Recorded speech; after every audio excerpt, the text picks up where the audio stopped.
So ಯಾಕಂದ್ರೆ only A relay, it's only supportive ಅಷ್ಟೇ.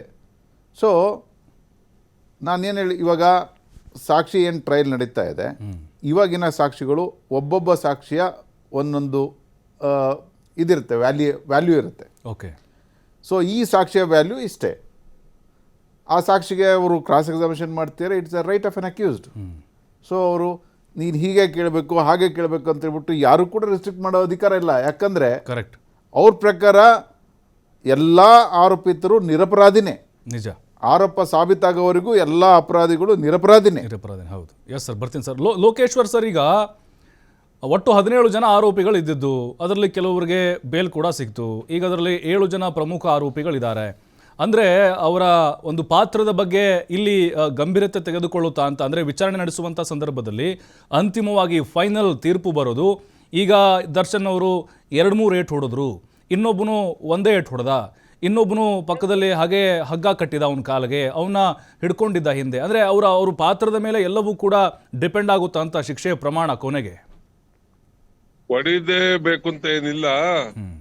ನಾನು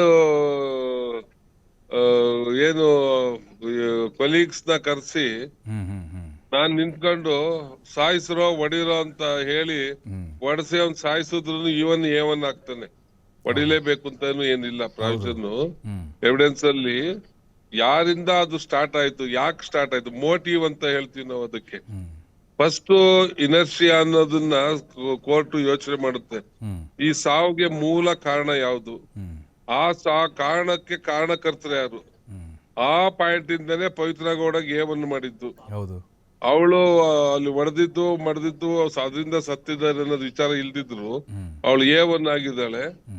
ಅದಕ್ಕೆ ಪ್ರೋತ್ಸಾಹ ಕೊಟ್ಕೊಂಡು ಮುಂದುವರೆದವನು ದರ್ಶನ್, ಅದಕ್ಕೆ ಏಟು ಆದ. ಮಿಕ್ದವ್ರೆಲ್ಲ ಸಬ್ಸೆಕ್ವೆಂಟ್ ಆಗಿ ಅವರು ಸಣ್ಣ ಸಣ್ಣ ಪಾತ್ರಗಳಲ್ಲಿ ಬಂದು ಸಿಗಾಕೊಂಡವ್ರೆಲ್ಲ.